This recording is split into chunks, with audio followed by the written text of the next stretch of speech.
नमस्कार, मनी गुरु की इस खास पेशकश में आप सभी का स्वागत है। मैं हूं स्वाति रायना। कम रिस्क में अच्छा रिटर्न पाने के लिए अधिकतर निवेशक म्यूचुअल फंड का चयन करते हैं। म्यूचुअल फंड कई प्रकार के होते हैं। बाजार की हर एक परिस्थिति के लिए अलग अलग म्यूचुअल फंड की स्कीम होती है और जब बाजार में काफी ज्यादा उतार चढ़ाव हो, ऐसी स्थिति में म्यूचुअल फंड की एक ऐसी स्कीम है जो आपको काफी बेहतर रिटर्न देती है और वो स्कीम है आर्बिट्राज फंड। तो आज जानेंगे आर्बिट्राज फंड की खासियत, कैसे काम करती है स्कीम, टैक्स कैसे लगता है और किन निवेशकों के लिए ये अच्छी स्कीम है।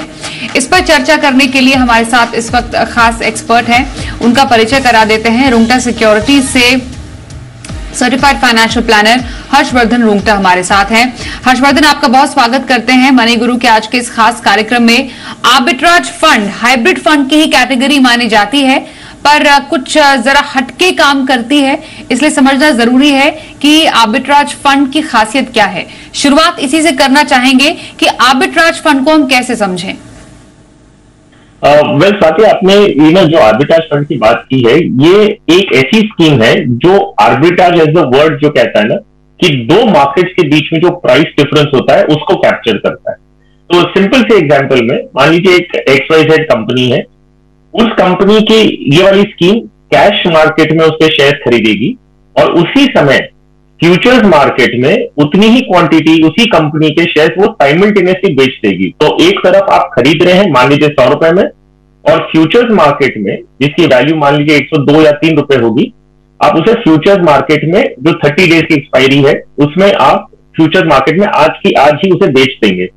तो जो डिफरेंस है, जो आपने एक आर्बिट्राज कमाया 100 रुपए का और 102 रुपए में जो आपने बेचा, वो आपका गेन होता है। और होल्डिंग पीरियड इस इन्वेस्टमेंट का जो हो गया, जो आपके पैसे जमा हुए हैं, वो होल्डिंग पीरियड हो जाता है करीबन 1 महीना, जो कॉन्ट्रैक्ट की एक्सपायरी होगी। तो ये हो गया आर्बिट्राज फंड। इसमें आपको आपका जो प्रॉफिट है वो पहले दिन पे ही लॉक हो जाता है। सो ये टेक्निकली बोलने के लिए एक इक्विटी फंड है, लेकिन इसमें equity related, market volatility related कोई भी प्राइस का रिस्क आपके ऊपर नहीं होता। एब्सोल्युटली। तो जैसे कहा जाता है कि जब बाजार का उतार चढ़ाव है उसमें काफी ज्यादा कारगर साबित होता है ये, तो बेसिकली वॉलेटिलिटी में यही जो कैश और डेरिवेटिव के बीच के भाव का अंतर है, यही निवेशकों को एक कुशन प्रोवाइड करता है। जी हाँ, सो इनफैक्ट ये इस स्कीम की जो प्रॉफिटेबिलिटी है, आप इसमें प्रॉफिट आते कैसे हैं, वो उसका डिफरेंस जो कैश और डेरिवेटिव मार्केट का जो प्राइस डिफरेंस एक पर्टिकुलर स्टॉक का है, अब वही आपकी प्रॉफिट है। जितनी मार्केट में वॉलेटिलिटी होगी उतना ही ये फंड ज्यादा अच्छा परफॉर्म करेगा। तो बेसिकली जितनी ज्यादा वॉलेटिलिटी उतना ही अपॉर्चुनिटी मिलती है, जहां पे कैश और डेरिवेटिव जो फ्यूचर मार्केट की जो प्राइस डिफरेंस होगी उसमें हो सकता है कि आपको ज्यादा डिफरेंस ही मिले, जिसमें आपको ज्यादा मुनाफा कमाने की गुंजाइश बन जाती है। तो ये एक सिंपल सा पॉइंट है जो समझना है कि ये आपको इक्विटी जैसा रिटर्न नहीं देगा। तो इक्विटी लॉन्ग टर्म के लिए इन्वेस्टमेंट माना जाता है कि भाई आप अगर 8 या 10 साल तक निवेश करना चाहते हैं तो इक्विटी इन्वेस्टमेंट कर रहे हैं, ताकि इक्विटी की वैल्यू जो बढ़ती है उसका रिटर्न आपको मिलेगा ओवर लॉन्ग टर्म। ये जो प्रोडक्ट है ये बेसिकली एक शॉर्ट टर्म प्रोडक्ट है, जिसमें जो एक्सपायरी है ये रोल ओवर होते रहती है। मान लीजिए कि आप कैश एंड फ्यूचर्स मार्केट का ट्रांजैक्शन कर रहे हैं, वो जब खत्म होगा तो आप फ्रेश कैश फ्यूचर मार्केट का ट्रांजैक्शन करेंगे। तो इसमें अगर हम हिसाब लगाएं तो होता ये है कि कैश मार्केट में जैसे आपने मान लीजिए 100 रुपए में खरीदा है और 102 रुपए में आपने फ्यूचर्स मार्केट में बेचा है। अब महीने के एंड में मान लीजिए ये पर्टिकुलर कंपनी की शेयर प्राइस नीचे आई हुई है, तो 100 रुपए का जो भाव था वो मान लीजिए 95 रुपीज हो गया। तो 5 रुपए का आपको कैश सेगमेंट में आपको लॉस हो रहा है, लेकिन आपने फ्यूचर्स में उसे बेचा हुआ है, तो 5 रुपए का गेन आपको वहां मिल जाएगा। तो आपका प्रॉफिट लॉस जो है वो इफेक्ट नहीं होता है अगर मार्केट की प्राइसेस मूव होती है। तो उस कॉन्टेक्स्ट में ये आपकी जो इक्विटी इन्वेस्टमेंट के तरह नहीं है, लेकिन इक्विटी मार्केट का इन्वेस्टमेंट है। तो टैक्सेशन पॉइंट ऑफ व्यू से इसे इक्विटी का टैक्सेशन लगता है। हमने बेसिक जो नेचर है, जो कैरेक्टरिस्टिक है आर्बिट्राज फंड का, वो समझा हर्षवर्धन से। हमारे साथ इस वक्त एडवाइस AMC के सीनियर VP निरंजन अवस्थी भी हैं। निरंजन, बहुत स्वागत है आपका मनी गुरु में हमारे इस कार्यक्रम में शामिल होने के लिए। आर्बिट्राज फंड की बात कर रहे हैं, बेसिक्स हमें हर्षवर्धन ने बताए, लेकिन अगर हम आर्बिट्राज फंड के इस यूनिवर्स को समझें, इस कैटेगरी को समझें, कितना ग्रो हुआ है ये जो कैटेगरी है, अगर हम समझना चाहें पिछले कुछ टाइम में? श्योर, धन्यवाद पहले तो मुझे बुलाने के लिए। तो आर्बिट्राज फंड्स की, म्यूचुअल फंड्स की जो कैटेगरी है वो करीबन लगभग 85,000 करोड़ की AUM है एट द मोमेंट। लगभग 12 से 15 फंड्स है इस कैटेगरी में, और पिछले कई 2-3 सालों में धीरे धीरे ये AUM जो है इसकी मात्रा ग्रो हो रही है। इसका अवेयरनेस बहुत ज्यादा इंपॉर्टेंट है। आज की तारीख पे काफी HNI इन्वेस्टर्स, कुछ हद तक रिटेल इन्वेस्टर्स और काफी मात्रा में इंस्टीट्यूशनल इन्वेस्टर्स आर्बिट्राज फंड्स के बारे में जानते हैं। ये अभी जानते हैं कैसे काम करता है, इसमें कितने रिस्क है और रिटर्न एक्सपेक्टेशंस कितनी रखनी चाहिए, और इसीलिए लार्जली HNI और इंस्टीट्यूशनल निवेशक ही इस कैटेगरी में आ रहे हैं। फिर भी लगातार ग्रोथ देखी जा रही है। काफी फंड्स है जो ग्रो हो रहे हैं AUM में, और ओवरऑल भी इसका जो AUM है लगभग 90,000 करोड़ है। इसका पीक AUM हालांकि लगभग 1,10,000 करोड़ के आसपास जा चुका है। पिछले कुछ महीनों में आर्बिट्राज रिटर्न्स कम थे क्योंकि इंटरेस्ट रेट्स कम थी, और इसीलिए थोड़ा आउटफ्लो हुआ था। अभी धीरे धीरे निवेशक फिर से इस कैटेगरी की ओर आ रहे हैं क्योंकि रिटर्न्स काफी अच्छे हैं, स्प्रेड्स काफी अच्छे हैं अभी इस मार्केट में। Okay, absolutely. जैसा आप निरंजन भी कह रहे हैं हर्षवर्धन, कि मोस्टली जो HNI इन्वेस्टर्स हैं, इंस्टीट्यूशनल इन्वेस्टर्स हैं, उनका रुझान आर्बिट्राज फंड की तरफ ज्यादा बढ़ा है। पर एक अगर बड़े तबके की बात करें जो रिटेल निवेशक हैं, उनके लिहाज से आर्बिट्राज फंड आपको कैसा लगता है? क्योंकि शायद ये एक एरिया है हर्षवर्धन जो कि शायद अनएक्सप्लोर्ड है, और क्या वजह है कि HNI और इंस्टीट्यूशनल इन्वेस्टर्स में आर्बिट्राज फंड के प्रति ज्यादा रुझान है? तो देखिए स्वाति, इसमें ना क्लियर एडवांटेज एक है टैक्सेशन का। तो हम अगर समझें, जैसे मैंने कहा कि ये जो स्कीम है ये कैटेगरी इक्विटी कैटेगरी में आती है क्योंकि इनका इन्वेस्टमेंट अल्टीमेटली इक्विटी में हो रहा है, लेकिन जो एक्चुअल अंडरलाइन है उसमें इक्विटी का कोई रिस्क नहीं है, क्योंकि हमने देखा कि आपने एक तरफ कैश मार्केट में खरीदा और साइमल्टेनियसली आपने डेरिवेटिव्स मार्केट में उसे बेचा है, तो आपको कोई इक्विटी का प्राइस रिस्क नहीं है। अगर टैक्सेशन पॉइंट ऑफ व्यू से हम अगर बात करें तो टैक्सेशन पॉइंट ऑफ व्यू से फर्क कैसे पड़ता है? आप मान लीजिए आपने 1 साल के लिए इन्वेस्ट किया है और ये लिक्विड फंड, अल्ट्रा शॉर्ट, लो ड्यूरेशन या मनी मार्केट के कोई इन्वेस्टर्स हैं, वो अगर डेट में करते हैं, तो पहले चलिए डेट का टैक्सेशन समझ लेते हैं। अगर आप लिक्विड फंड वगैरह में इन्वेस्ट कर रहे हैं तो 3 साल की होल्डिंग के अंदर में अगर आप बेचते हैं तो आपको शॉर्ट टर्म कैपिटल गेन्स लगता है, उसका टैक्सेशन है जो आपकी इनकम स्लैब है उसके बेसिस पे आपको टैक्स लगेगा। 3 साल के ऊपर आपने अगर होल्ड किया है तो आपको 20% टैक्सेशन है प्लस इंडेक्सेशन, जो भी इंडेक्सेशन बेनिफिट है वो मिला के आपको 20% आपको जो भी प्रॉफिट होता है उस पर टैक्स देना है। अब इसके कंपैरिजन में अगर आप आर्बिट्राज फंड लेते हैं, इसमें कोई इक्विटी का प्योर इक्विटी एक्सपोजर नहीं है, आपका आर्बिट्राज पोजीशन है जो आपको मोर और लेस एक इक्विटी के वोलेटिलिटी से इम्यून करता है। अब इसमें आपका होल्डिंग पीरियड मान लीजिए 1 साल का है, क्योंकि इक्विटी टैक्सेशन है, तो 1 साल के अंदर में आपने अगर कुछ भी प्रॉफिट्स कमाया है तो उस पर आपको टैक्स लगता है 15% का। और अगर लॉन्ग टर्म है, मान लीजिए 1 साल के ऊपर आपने निवेश करके रखा है और जो भी प्रॉफिट होता है उस पर आपको भरना है 10% टैक्स, और उसमें भी फर्स्ट 1 लाख आपका एग्जेम्प्टेड है। फर्स्ट 1 लाख कैपिटल गेन्स जो आप बनाते हैं, लॉन्ग टर्म कैपिटल गेन्स, उस पर कोई टैक्स नहीं लगता। अगर ये आप कंपेयर करेंगे जो डेट फंड के टैक्सेशन से, तो नेचुरली जो HNI इन्वेस्टर्स हैं जिनका 20 या 30% टैक्स ब्रैकेट में आते हैं, उनको अगर कोई भी लिक्विड फंड जैसी स्कीम में इन्वेस्ट करना है तो उनके लिए आर्बिट्राज मच बेटर होता है। अगर हम रिटेल इन्वेस्टर की बात करें, अगर ऐसे कोई भी इन्वेस्टर हैं जिनको शॉर्ट टर्म के लिए पैसे लगाने हैं, जो इक्विवेलेंट टू लिक्विड फंड या लो ड्यूरेशन मनी मार्केट फंड का जो उनका इन्वेस्टर है, अगर उनको वहां पैसे लगाने हैं और वो 20 और 30% टैक्स ब्रैकेट में आते हैं, तो उनके टैक्सेशन पॉइंट ऑफ व्यू से arbitrage fund are very very good.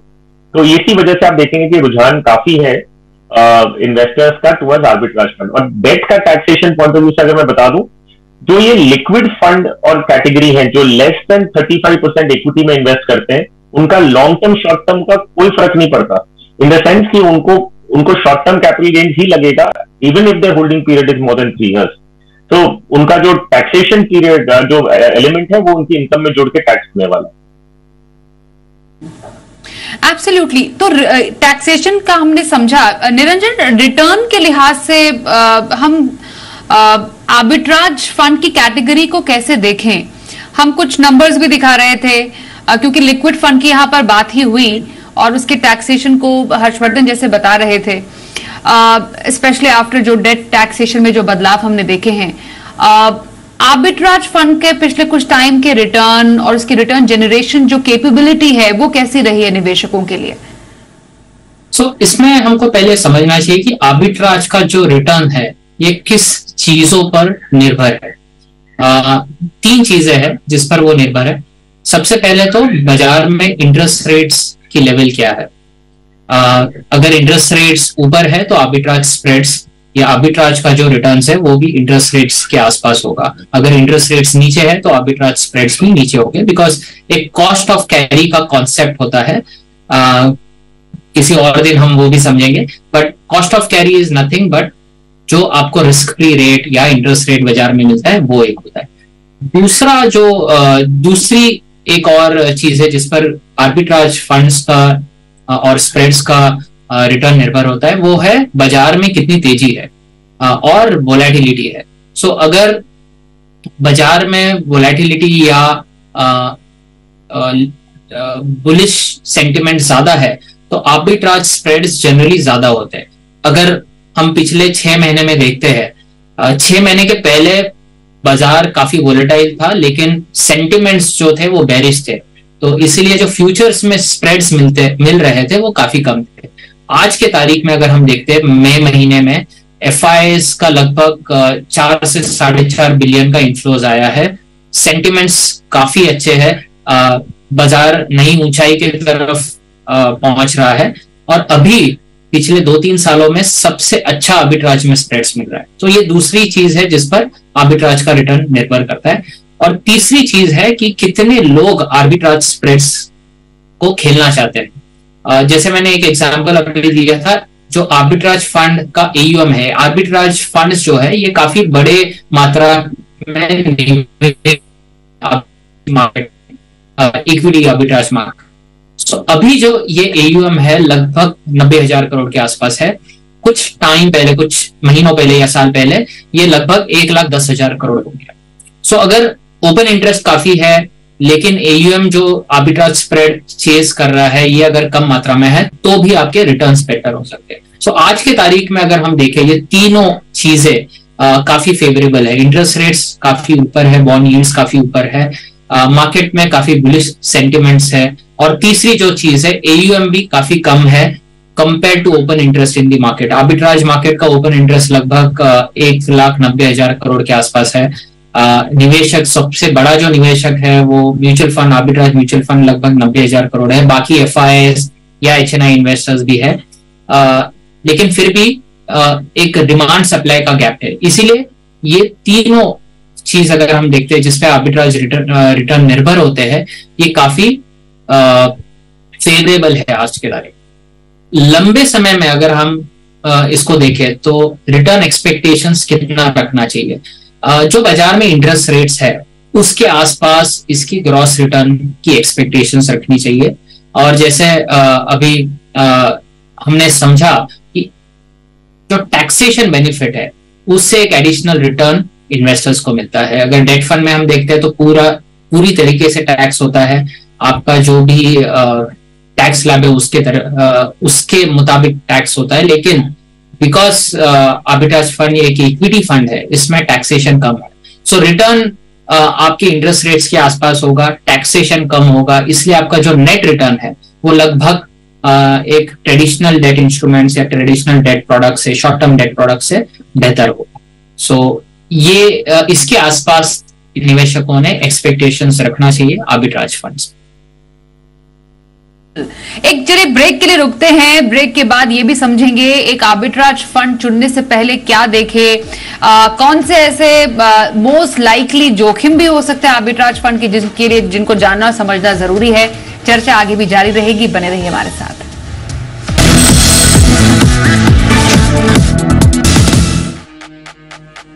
Arbitrage fund पर खास चर्चा आज हम कर रहे हैं। हमारे साथ एडलवाइस एएमसी के सीनियर वीपी निरंजन अवस्थी हैं और रुंगटा सिक्योरिटी से हर्षवर्धन रुंगटा से कर रहे हैं खास चर्चा।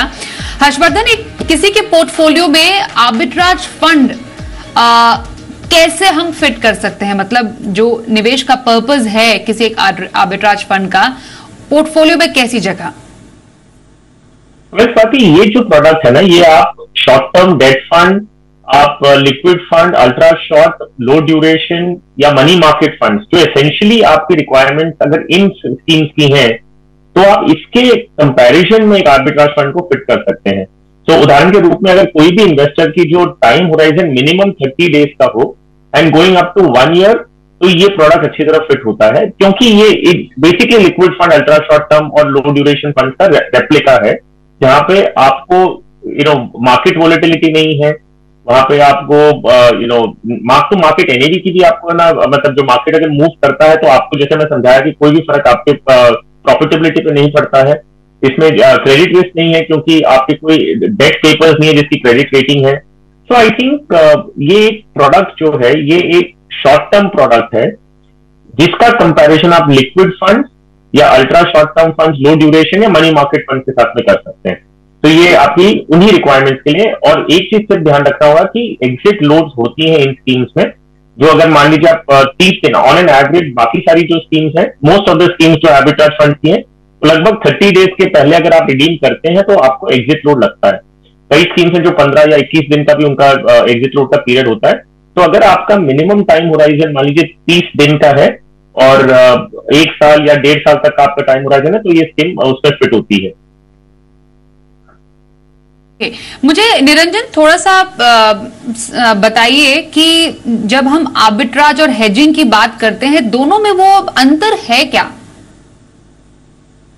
काफी अंतर है। जब हम हेजिंग की बात करते हैं तो हेजिंग कई तरीके से होता है। सो हेजिंग मूलतः आपका जो ओपन इक्विटी एक्सपोजर है, इसको कम करने के लिए हेजिंग हो सकता है।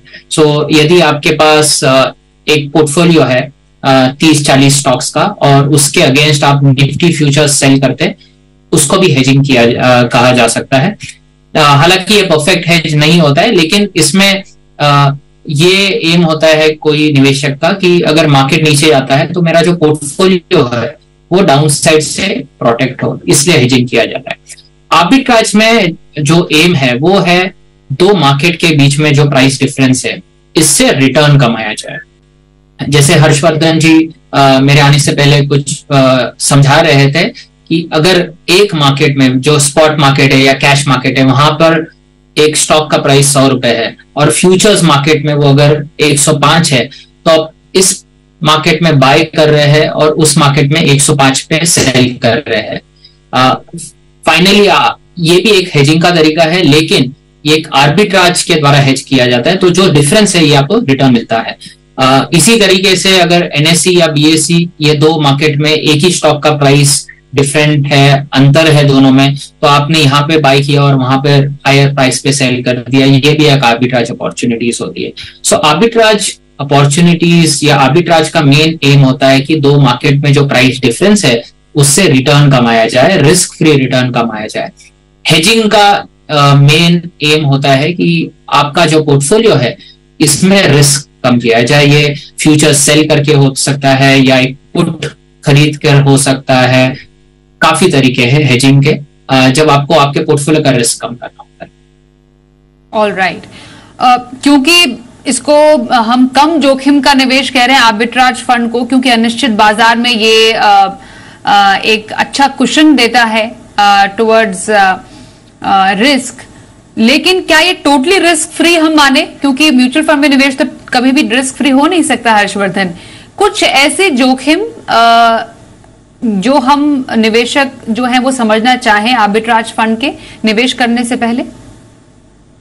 वेल देखिए स्वाति, इसमें जोखिम बोल के मार्केट का जोखिम, क्रेडिट रिस्क का जोखिम तो है नहीं कि भाई आपको पेपर डिफॉल्ट होगा या ऐसी कोई सिचुएशन होगी कि मार्केट का प्राइस गिर गया तो आपको फायदा नहीं हो रहा है, तो आपकी एक तरफ सेलिंग भी किया हुआ है। तो मार्केट रिस्क, आपको क्रेडिट रिस्क दोनों नहीं है। सिर्फ इसमें यह है कि आगे जाते हुए, जैसे मान लीजिए आज की तारीख में जो टोटल एयूएम आर्बिट्राज में लगा हुआ है, वो अगर हम एमसी के अप्रैल के डेटा देखें तो average assets under management in April in arbitrage fund by itself वो करीबन 81,000 करोड़ था, और 26 स्कीम्स हैं जो आर्बिट्राज फंड को ऑफर कर रही हैं, और 3,700 करोड़ इनका अप्रैल में नेट इनफ्लो हुआ है। अगर हम बैलेंस एडवांटेज फंड को देखें तो बैलेंस एडवांटेज फंड में भी एक पोर्शन जो होता है वो आर्बिट्राज में इन्वेस्ट होता है। अगर हम वो भी जोड़ लें तो करीबन 1,40,000 करोड़ का टोटल एयूएम आर्बिट्राज में लगा हुआ है हर महीने का।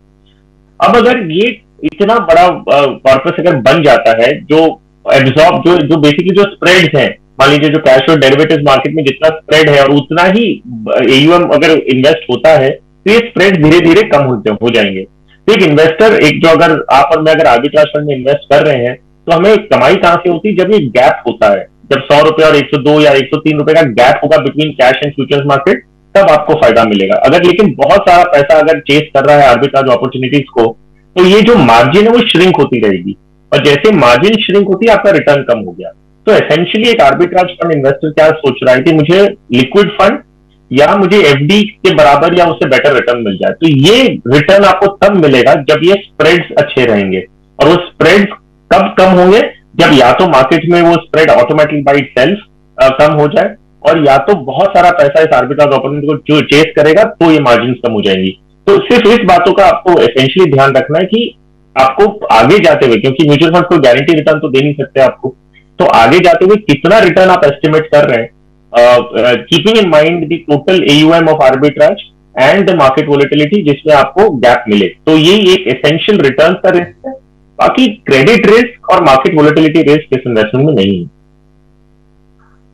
है। जो मौजूदा बाजार है निरंजन, ऐसे बाजार में आर्बिट्राज फंड में अच्छे मौके आपको लग रहे हैं? ये सही समय है एक आर्बिट्राज फंड खरीदने का?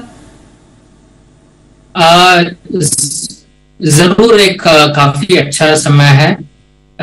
जैसे 2-3 चीजें जो इम्पैक्ट करती है आर्बिट्राज रिटर्न्स, ये तीनों फैक्टर्स आज फेवरेबल है।